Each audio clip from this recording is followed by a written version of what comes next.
Hello दोस्तों, test quiz में आपका बहुत बहुत स्वागत है। मैं ब्रज किशोर आपके सामने उपस्थित हूँ। तो चलिए हम लोग ना जो पढ़ रहे थे उसी का अगला टॉपिक है, पढ़ते हैं। ये क्या बोलता है, संघट्ट को पढ़ रहे हैं ना। संघट्ट क्या बोलते हैं, कोलिजन ना।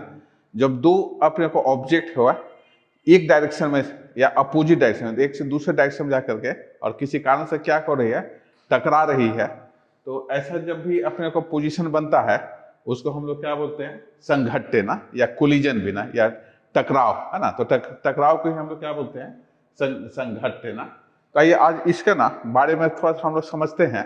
और ये बेसिकली क्या होता है, तीन प्रकार का होता है। तो उसके क्या क्या प्रकार होते हैं उसको समझते हैं। और फिर उसके कुछ ना इक्वेशन क्या हो गए, समीकरण, उसको हम लोग निकालेंगे। और कैसे उसके वेग को और अपने को दिशा वगैरह को कैसे हम लोग निकालते हैं, इसके बारे में अपने लोग को आज ना समझते हैं। तो आइए यहाँ से ना आगे की ओर निकलते हैं।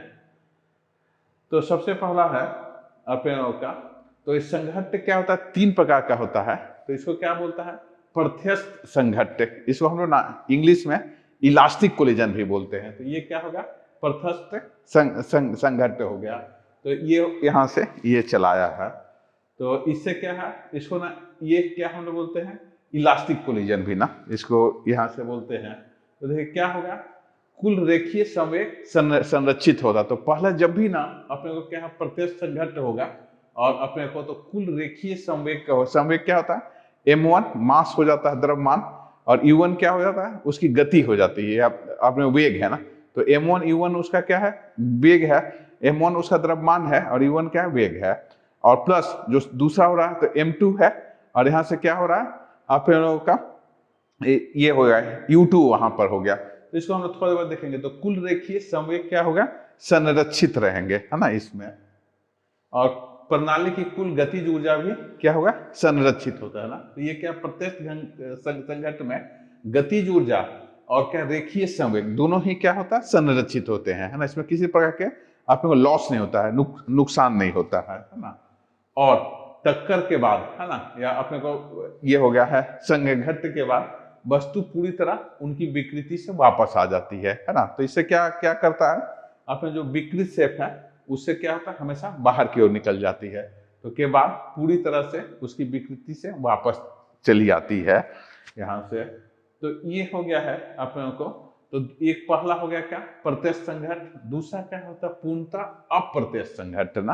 तो इसमें क्या होता है, इसको प्लास्टिक कोलिजन भी हम लोग बोलते हैं अपने को। तो अप्रत्यक्ष क्या हो रहा है, जब वस्तु टकराती है तो दोनों एक दूसरे में चिपक जाती है ना, स्टिक कर जाती है दोनों में, और एक साथ क्या करती है, अपने को ऑब्जेक्ट क्या करते हैं, मूव करने लगता है। तो इस टाइप का जो संघट्ट होता है उसको पूर्णतः अप्रत्यक्ष संघट्ट कहते हैं। इसमें क्या होता है, जो ऑब्जेक्ट होता है एक दूसरे से अपने को टकराने के बाद इस एक साथ हो जाता है, चिपक जाता है एक दूसरे में।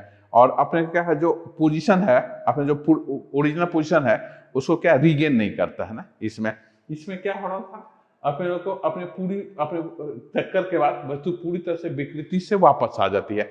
और इसमें जितनी विकृति होती है पूरी की पूरी बनी रहती है ना। इसमें विकृति क्या हुआ, थोड़े से भी वापस नहीं आती है। तो इस प्रकार का जो ये हो जाता है उसको हम लोग क्या बोलते हैं, पूर्णतः अप्रत्यक्ष संघट्ट ना। तो आइए यहाँ से और आगे हम लोग निकलते हैं। तो इसको हम लोग ना क्या बोलते हैं, कंप्लीटली इन इलास्टिक कोलिजन ना आप लोगों को। तो ये क्या होता है, प्रत्यक्ष संघट्ट है, और दूसरा क्या पूर्णतः अप्रत्यक्ष संघट्ट। इसको हम लोग क्या इन अपने को कंप्लीटली इन इलास्टिक कोलिजन भी यहाँ से बोलते हैं। आइए यहाँ से और निकलते हैं। तो कुल रेखीय संवेग क्या है, संरक्षित होती है ना। कुल रेखीय संवेग यहाँ से संरक्षित होती है। सिस्टम की कुल गतिज ऊर्जा संरक्षित नहीं है ना। तो इसमें क्या, सिस्टम की कुल गतिज ऊर्जा अपने को ये क्या संरक्षित नहीं होती है। और टक्कर के बाद वस्तु एक साथ क्या हो, चिपक जाती है और समान वेग से चलते रहती है ना। तो इसमें क्या हो, टक्कर के बाद वस्तु एक साथ चिपक जाती है, और इसमें क्या है, विकृति कभी भी वापस नहीं आती है। जितनी विकृति हो गई पूरी की पूरी क्या बरकरार रहती है ना। तो यहाँ से तो ये यहाँ पर ऐसा रहता है। और एक क्या होता है, अप्रत्यक्ष संघट्ट, दोनों के बीच होता है ना। तो ये क्या पूर्णता है, और यह तो रियल में जो संघट्ट होता है, अपने को जो टक्कर होता है रियल लाइफ में, वे ज्यादातर क्या अप्रत्यक्ष होता है, मतलब दोनों के बीच में होता है ना। कभी भी हम लोग क्या प्रत्यक्ष संघट्ट भी एकदम नहीं देखने को मिलता है, और क्या पूर्णतः अप्रत्यक्ष संघट्ट भी देखने को मिलता है। ये दोनों के क्या है बीच में ना ये हमेशा रहता है। तो इसको ना अपने लोग देखते हैं इन इलास्टिक कोलिजन ऐसा रहता है। तो कुल रेखीय संवेग संरक्षित होता है। तो इसमें रेखीय संवेग होगा हमेशा संरक्षित रहता है। सिस्टम की कुल गतिज ऊर्जा संरक्षित नहीं रहती है ना। तो इसमें कुल ऊर्जा हमेशा क्या ह्रास होता है। वह ऊर्जा कहाँ ह्रास होता है, कुछ अपने हीट एनर्जी में है ना, अपने ऊष्मा में या अपने ध्वनि ऊर्जा में या किसी और अपने ऊर्जा में क्या परिवर्तित हो जाता है। आप देखिए जब भी टक्कर होता है तो उसमें क्या हुआ, अपने ऊष्मा वहां पर ना उत्पन्न होती है, हीट एनर्जी। तो कुछ क्या ऊष्मा वहां पर ना उत्पन्न हो रही है। तो ऊष्मा एनर्जी में क्या होता है, ये संरक्षित अपने को चली जाती है।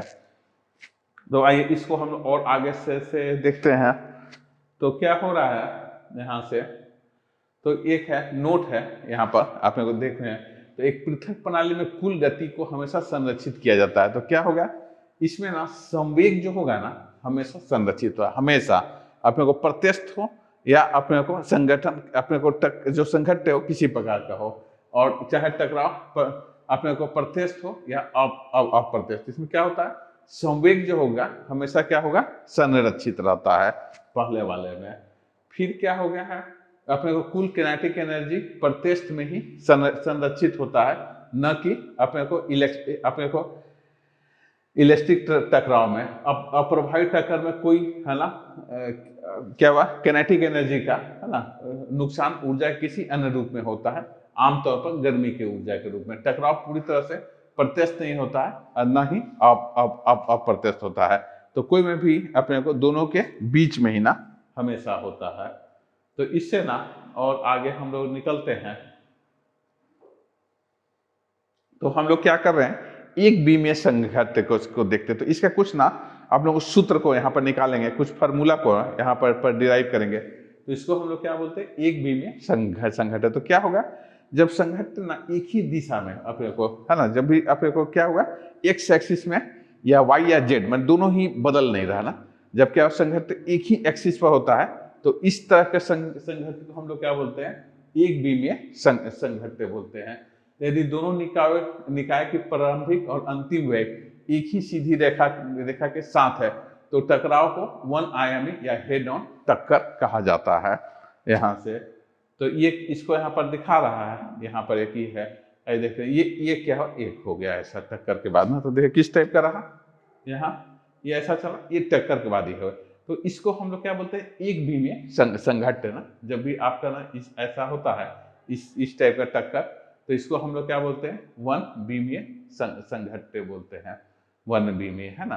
तो यहाँ से और आगे निकल, तो इसको देखिएगा। तो यहाँ पर क्या हो रहा है, इसका द्रव्यमान m1 है, मान लिया इसका द्रव्यमान m1 है, और इसकी प्रारंभिक जो ये हो गई है वेग हो गई, वेग क्या हुआ u1 हो गया है ना। इसका प्रारंभिक वेग u1 हो गया, इसकी क्या प्रारंभिक द्रव्यमान क्या m2 हो गई, और इसकी प्रारंभिक वेग क्या u2 हो गई। तो दो अपने को क्या हुआ वस्तु अपने चल रहे हैं, u1 क्या है ज्यादा स्पीड से चल रहे, तो कुछ देर बाद क्या टक्कर होता है।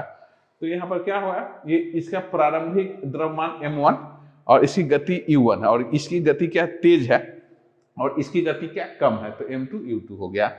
कुछ देर बाद जाने के बाद क्या करते हैं, दोनों एक दूसरे से टकराती है।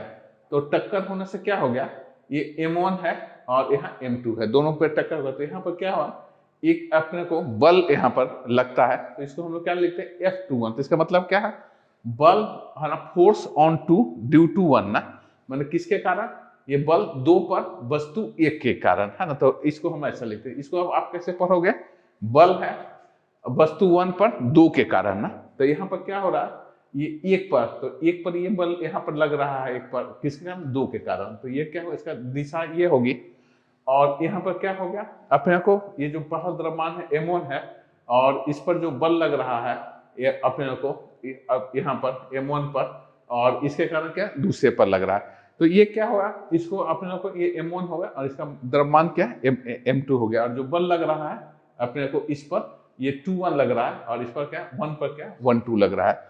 हम लोग जानते हैं न्यूटन के थर्ड लॉ से, तीसरे नियम से, क्या है F21 इक्वल टू क्या F12 है ना।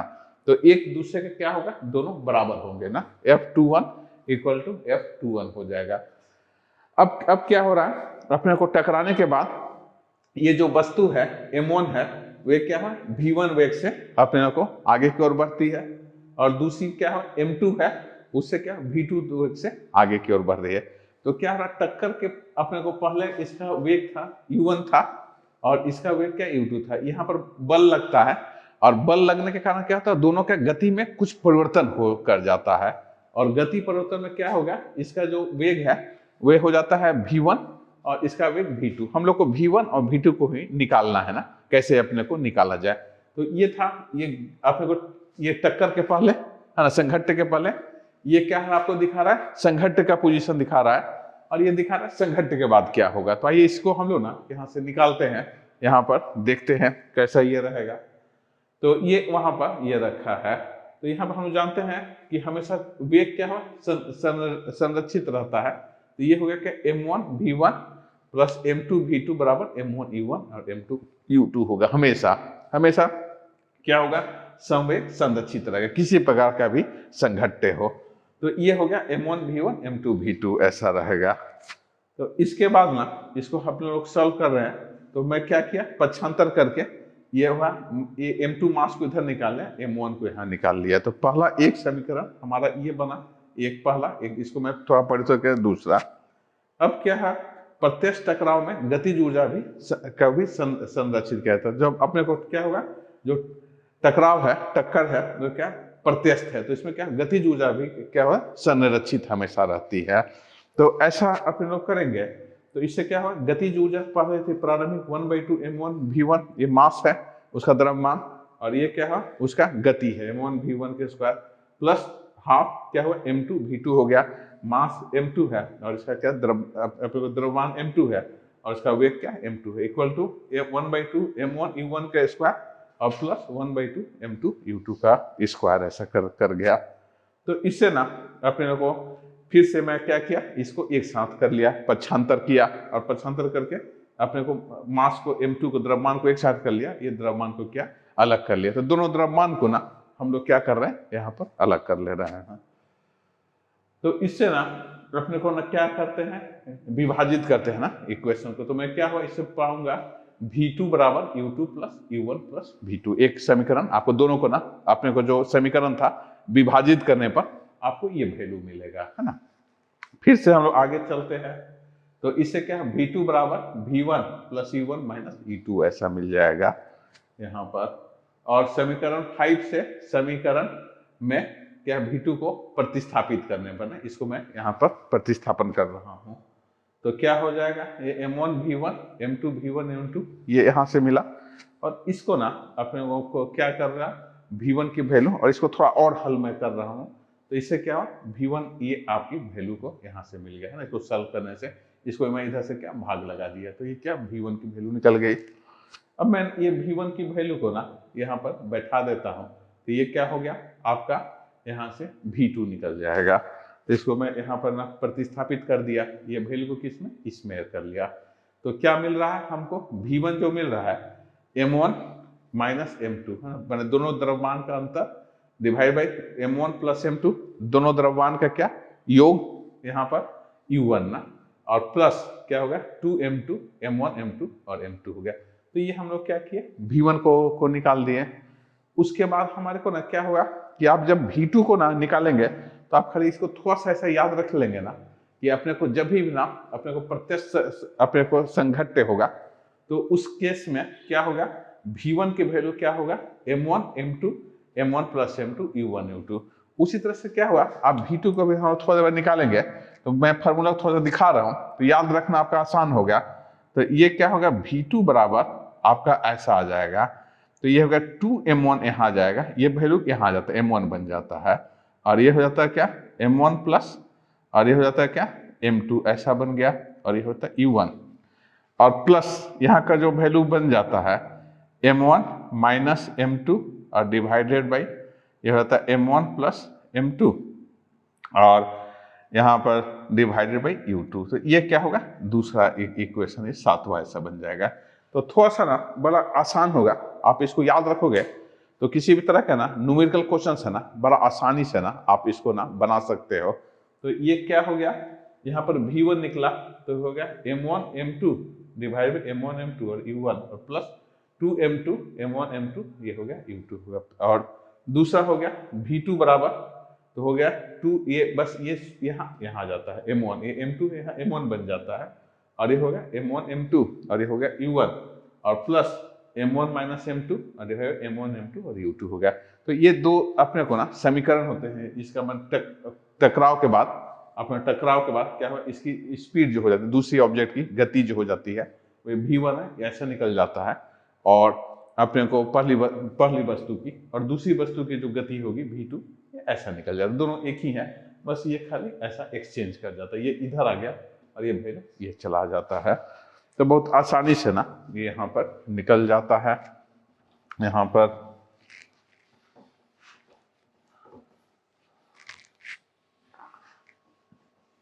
तो इसको ना अपने चलिए थोड़ा और आगे हम लोग यहाँ पर देखते हैं।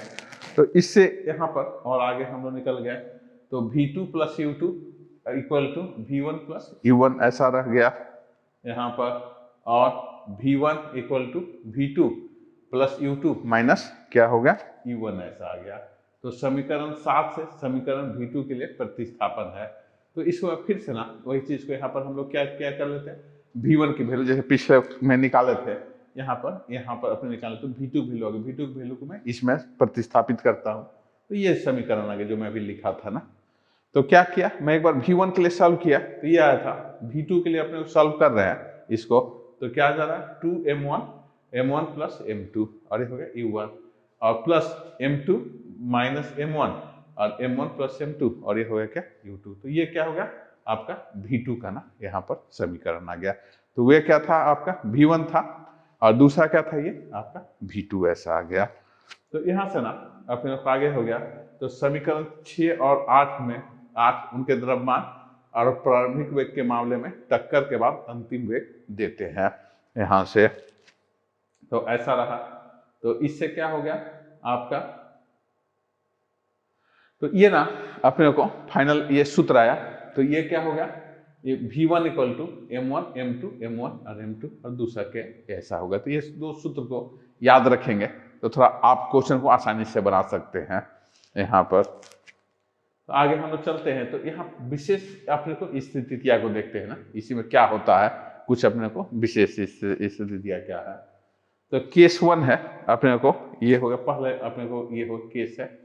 तो इसमें क्या होगा कि मान लिया कि दो द्रव्यमान समान है, m1 m2 equal to m है ना, m1 m2 बराबर क्या होगा m है, दोनों का क्या है, दोनों जो वस्तुएं हैं उस समान द्रव्यमान की है। तो अब टक्कर के बाद क्या होगा ना अपने को, प्रत्यक्ष टक्कर यदि होता है अपने को संघटित तो क्या हो गया कि यहाँ पर अपने को m1 m2 हो गया। तो m1 m2 करने से क्या है, ये शून्य हो जाएगा, 0 हो जाएगा और ये यहाँ पर फिर से ये कट जाएगा 2 2, तो u2 हो गया। तो क्या हो गया v1 बराबर u2 एंड v2 बराबर u1। तो क्या हो रहा है, जो आपस में जो दोनों का अपने को गति है एक दूसरे में परिवर्तित कर जाती है। तो ये क्या हुआ, u2 था वो v1 में हो गया और u1 था ये अपने को क्या u2 में हो जाएगा। किस टाइप का होगा, जैसे कि मान ले जाए ऐसा है, एक कोई अपने को ऑब्जेक्ट ए है ना, और मास तो m ही है, ये मान ले 10 किलोमीटर पर आवर की स्पीड से चल रही है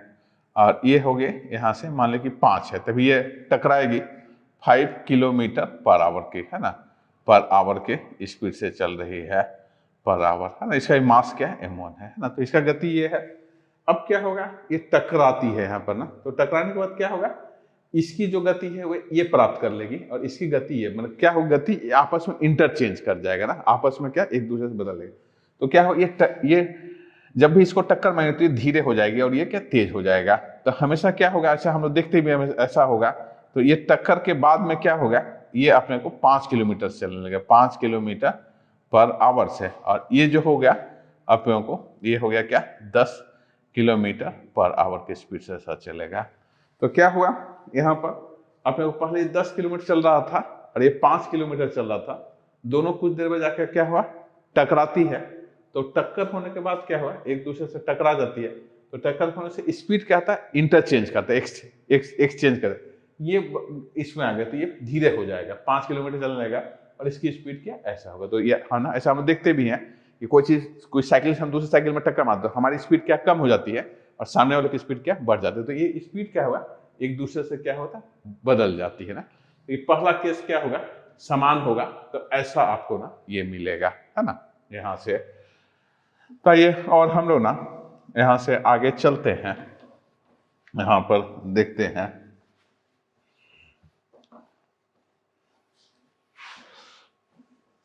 ये हो गया पहला, यहाँ से रहा।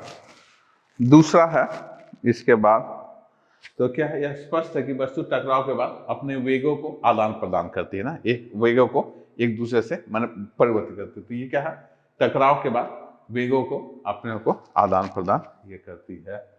तो अब दूसरा केस है ना, सब केस है। इसमें क्या दी, दूसरी वस्तु पहले से वेग शून्य हो, माने u2 के बराबर शून्य हो, है ना। तो क्या होगा, v1 शून्य और क्या v2 बराबर, तो पहली वस्तु रुक जाएगी और दूसरी वस्तु क्या, पहली वस्तु के अपने को स्पीड से ये चलने लगेगी। तो ये ना एक आपका क्या हुआ केस, क्या दूसरा केस ऐसा कर जाएगा यहाँ से। तो पहली वस्तु शून्य वेग पर आ जाती है और दूसरी वस्तु को उसकी पहली प्रारंभिक वेग से अपने को क्या हुआ, धक्का देता है, फोर्स लगाता है। तो इससे ना हम लोग और यहाँ से निकल रहे हैं। तो ये अपने को दूसरा था, ये सूत्र हम निकाले थे v1, और ये क्या निकाले थे, v2 के लिए यहाँ पर निकाल लिए थे। तो यहाँ से केस 2 है, यदि मान लिया जाए m1 है, m1 क्या बहुत बड़ा है m2 से, तो हम लोग क्या मान लेते हैं, m2 इक्वल टू g शून्य मान लेते हैं, बहुत इसकी साइज बहुत बड़ी है। तो ये अपने को परिस्थिति में क्या होगा, v1 बराबर क्या होगा, u1 हो गया। क्यों, क्योंकि इसमें क्या होगा, m1 हो गया और m2 शून्य हो गया, तो ये कट करके u1 और वे क्या हो गया आपका, ये यहाँ पर अपने को ये कर जाएगा, यहाँ पर m2 बराबर शून्य, तो ये हो गया u1 हो जाएगा और वे क्या होगा अपने को 0 कर जाएगा, है ना। तो इससे ना अपने लोगों को पहला हो गया क्या, v1 बराबर क्या होगा, u1 आज चलाएगा, है ना। ये शून्य होने से क्या शून्य हो कर जा रहा है। और दूसरा क्या होगा, v2 बराबर 2u2 और u1 हो जाएगा, है ना। तो क्या होगा, यदि ये वस्तु बहुत बड़ी है तो हम लोग क्या करते हैं, m1 को m1 ही रहने देते हैं और ये शून्य मान लेते हैं, यहाँ पे शून्य बैठा है। तो m1 और डिवाइड m1 तो कैंसिल हो गया, यहाँ u1 बच गया, ये शून्य हो गया था, तो ये क्या u2 खत्म हो गया। तो पहला क्या, v1 बराबर u1 कर जाएगा, है ना। ये दूसरा केस होगा। और v2 बराबर 2u1 और u2 रहा। नेक्स्ट है, पहली वस्तु लगभग बिना रुके चलती है और दूसरी वस्तु अधिक वेग से क्या हुआ, अपने को फ्लाई कर जाती है। तो क्या हुआ, जब कभी भी ना एक बहुत बड़ी वस्तु है, यहाँ से उसकी मास बहुत बड़ा है, कोई छोटा वस्तु से ये क्या होता है, इसमें जाकर टक्कर लगाता है, तो इसका क्या है, स्पीड क्या है, लगभग वही रह जाता, कोई परिवर्तन नहीं होता, और ये क्या बहुत तेज स्पीड से ऐसा भागेगा। तो कोई बहुत अपने को बड़ी वस्तु से कोई छोटी वस्तु ना टकराएगा, तो मान लीजिए कि इसका था 10 किलोमीटर पर आवर स्पीड था और इसका मान लीजिए धीरे चल रही थी 5 किलोमीटर पर आवर की स्पीड से, है ना। ये क्या था, टक्कर के पहले था, अब क्या ये जाकर इसमें से टकरा जाती है, तो इसके वेग में कोई परिवर्तन नहीं होगा ना बड़ी वस्तु में। तो ये क्या होगा, 10 किलोमीटर पर आवर, और छोटी वस्तु जो हो जाती है ना, ये बहुत ज्यादा स्पीड से आ जाते हैं। ये 5 था तो ये 25 किलोमीटर पर आवर की स्पीड से ऐसा हो जाते हैं, बहुत हाई, बहुत तेज स्पीड से ना इसमें क्या क्या करने लगती है, ये चलने लगती है ना। तो ये अपने लोग का ना जो ना ये स्पीड है वे क्या बहुत ज्यादा यहाँ पर क्या बढ़ जाता है, छोटी वस्तु का जो है ना स्पीड क्या ये बहुत ज्यादा यहाँ बढ़ जाएगा, है ना। तो आप देखते हैं ऐसा होता भी है, कोई बड़ी वस्तु कोई छोटी वस्तु में आकर टकराती है तो छोटी वस्तु क्या बहुत तेजी से ना क्या करती है, आगे की ओर निकलने लगती है। तो इससे और ना अपने लोग ये करते हैं,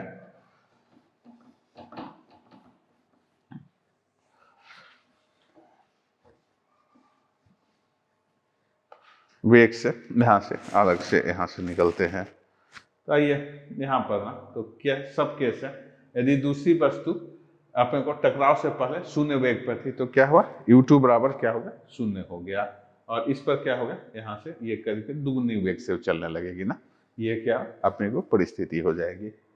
आइए यहाँ से और आगे हम लोग ना निकलते हैं। तो ये क्या केस 3 है, अपने को परिस्थिति 3 है, m2 बहुत बड़ी है, m1 क्या है 0, तो क्या होगा v1 बराबर ये हो जाएगा u2 माइनस u1 होगा। यहाँ पर अपने को वैल्यू को अपने क्या के प्रतिस्थापित कर दिए, और इससे ना v2 बराबर क्या हो u2 हो जाता है। दूसरी वस्तु लगभग विचलित रहती है ना, कोई उसका स्पीड में क्या हो अंतर नहीं आता है ना। पहले तो ये तो ध्यान देना होगा, कोई भी बड़ी वस्तु और छोटी वस्तु में ना टक्कर होती है तो बड़ी वस्तु क्या आप में बहुत बड़ी वस्तु है तो उसमें कोई स्पीड में या उसके वेग में कोई परिवर्तन नहीं होता है, और दूसरी वस्तु जो छोटी वस्तु होती है उसकी गति क्या होता है अपने को ज्यादा अपने को ना ये हो जाता है, परिवर्तित होकर जाती है ना। तो शून्य थी और यहाँ पर क्या है ये अपने को दूसरी वस्तु पहली वस्तु की प्रारंभिक गति की अपनी दिशा में उलट देती है ना। तो ये हमेशा ना अपने लोगों को ऐसा रहता है। चलिए तो हम लोग ना अब ये पूर्णता क्या था अपने को प्रत्यस्त देखे थे, तो ये क्या होगा अप्रत्यस्त संघट्ट कैसे होगा है ना। तो इसको हम लोग देखते हैं, तो इसमें क्या होगा एक ऑब्जेक्ट जा रहा है और टकराने के बाद ये हमेशा एक दूसरे से क्या इसमें चिपक जाती है ना ऐसा। तो इस प्रकार का जो संघट्ट होता है उसको क्या बोलते हैं अप्रत्यस्त संघट्ट है ना। तो थोड़ा यहाँ पर ध्यान से देखिए कैसा होगा, ऐसा चल रही और टक्कर के बाद दोनों एक दूसरे से चिपक जाती है ना यहाँ पर। तो ऐसा जो भी होगा ना तो इस टाइप का हम लोग क्या बोलते हैं अप्रत्यस्त संघट्ट है ना, ऐसा होता है। तो इसको मैं दिखा रहा हूँ क्या हो रहा है यहाँ पर m1 और u1 हो गया, इसका द्रव्यमान क्या है m1 है और इसकी गति क्या है u1 है। यहाँ पर दूसरे वाला में क्या है द्रव्यमान m2 है और गति क्या u2 है। दोनों क्या कर रही है आपस में टकरा रही है आपको, और टकराने के बाद दोनों एक दूसरे में चिपक जाती है। तो दोनों का मास क्या हो जाएगा द्रव्यमान m1 प्लस m2 हो जाएगा, क्या चिपक गई और दोनों एक ही कॉमन वेलोसिटी से चलेगी है ना। और ये जो होगा ये क्या v बन जाएगा कॉमन वेलोसिटी। तो यहाँ पर ना अपने लोग और आगे निकलते हैं, तो इस पर अपने लोग यहाँ से करते हैं तो क्या होता है हमेशा ना समय संरक्षित रहता है, उसलिए क्या m1 प्लस m2 और v हो गया इक्वल टू m1 u1 और m2 u2 ऐसा करके ये यहाँ पर बन गया। तो ये दोनों का यहाँ से ये बनते गया और इससे क्या हुआ v निकल जाता है। तो v क्या निकल गया m1 u1 m2 u2 divide by m1 plus m2 ऐसा कर गया यहाँ से। तो यहाँ से ना पूर्णतः अप्रत्यस्त संगठन में क्या होगा गतिज ऊर्जा का संरक्षण नहीं होता है ना। तो इसमें कभी भी गतिज ऊर्जा का संरक्षण नहीं किया जाता। टक्कर के पहले कुल ऊर्जा क्या था 1/2 m1 u1 का स्क्वायर था प्लस हाफ m2 u2 का स्क्वायर था पहला गति के पहले। और टक्कर के बाद क्या होगा गति के बाद अपने लोगों का 1/2 दोनों का मास क्या हो जुड़ गया और इसका कॉमन वेलोसिटी क्या हुआ v हो गया। और v होने के बाद ना अब क्या है गतिज ऊर्जा की हानि होती है। तो क्या है चेंज इन काइनेटिक एनर्जी, जो गतिज ऊर्जा जो बदलती है क्या होती है हाफ m1 u1 के square plus half m2 u2 के स्क्वायर। और ये क्या ये प्रारंभिक था और ये क्या अंतिम है, दोनों का क्या हो हम लोग एक दूसरे से घटा देते हैं माइनस कर लेते हैं। तो इससे ना अपने को 1/2 m1 m2 और ये क्या हुआ आपका ये हो गया यहाँ से जो गति होगा इसको मैं निकाल लिया था। और इसको थोड़ा और हल करेंगे ना तो ऐसा अपने को ना सूत्र आ जाता है ना। तो इसको ना और अपने को सरल करने पर ये क्या है काइनेटिक एनर्जी परिवर्तन होता है m1 m2 और क्या हो u1 का क्या हो जाता है स्क्वायर ना। तो ये ना अपने को जो अपने को सकारात्मक मात्रा है ना, तो ये हमेशा जो काइनेटिक एनर्जी है हमेशा क्या धनात्मक होगी ना, ये कभी ऋणात्मक नहीं होगी है ना हमेशा। तो ये हमेशा क्या सकारात्मक या धनात्मक होती है ना इसकी वैल्यू। आइए इसको है ना द्विमीय संघट्ट को हम लोग फिर देखते हैं। तो ये क्या था एक बीम में था, जब संघट्ट को टक्कर होने के बाद अपने को दो दिशा में जब अपने को क्या वस्तु जब चली जाती है तो उस प्रकार के संघट्ट को हम लोग क्या बोलते हैं द्विमीय संघट्ट बोलते हैं। तो यहाँ पर देखते हैं तो ये कैसा दिखा रहे हैं ये हो गया और यहाँ पर ये ऐसा टकराने के बाद ऐसा हो जा रहा है ना, ये ऐसा हो रहा है ये ऐसा चला जा रहा है ना, यहाँ से टक्कर होने के बाद ऐसा और ऐसा ठीक, ये टक्कर होने के बाद आपका ऐसा रह गया। तो इससे ना अपने को ये दिखा देते क्या हुआ ये m1 है इसका द्रव्यमान m था और इसका प्रारंभिक अपने को वेग था u1 था। अब ये दूसरी वस्तु m2 थी और यहाँ रुकी हुई थी, इसको क्या यहाँ से टक्कर होने के बाद ये क्या दोनों अलग अलग दिशा में आ गया। तो इसमें कुछ नहीं होगा अपने को इसको जो वेलोसिटी होगा इसका संवेग होगा दो भागों में विभक्त कर लेना होगा, एक क्या x कंपोनेंट और एक क्या y कंपोनेंट, दो कंपोनेंट बनेगा इसका भी दो और दोनों ही अपने को ना दिशा में यहाँ पर ये क्या होगा निकल जाएगा। तो यहाँ पर क्या हो रहा है इसको दिखा रहा है कि इसका अपने को है तो ये जो कोण बन रहा है यहाँ से क्या θ1 का कोण बन रहा है और दूसरी में जो कोण बन रहा है ये क्या है, θ2 बन रहा है। तो पहले वाला में क्या θ1 कोण बन गया और दूसरे वाला में क्या हुआ θ2 कोण बन गया। और इससे क्या हुआ m1 u1 cos थीटा, इसका ये कंपोनेंट क्या होगा सर्वे का x कंपोनेंट, और y कंपोनेंट कितना होगा m1 v1 sin थीटा। तो ये हो गया दूसरा कंपोनेंट, ये बन गया है ना। दो भागों में हमें इसको क्या क्या विघटित कर लिया, x कंपोनेंट y कंपोनेंट। फिर से सेकेंड वाला में क्या हुआ, इसको फिर अपने को x और y में फिर से यहाँ पर कर लिया, ये हुआ x कंपोनेंट और ये हो गया क्या आपका दोनों y कंपोनेंट, ऐसा रह गया। और इससे ना अपने लोगों का यहाँ से ये करता, तो दोनों को ना हमारे को ना क्या करना है x एक्सिस में। तो x एक्सिस में क्या हो m1 u1 प्रारंभिक था और ये क्या अपने को ये हो गया टक्कर के बाद ये क्या हुआ ये अंतिम हो गया। तो ये x दिशा में एक बन गया।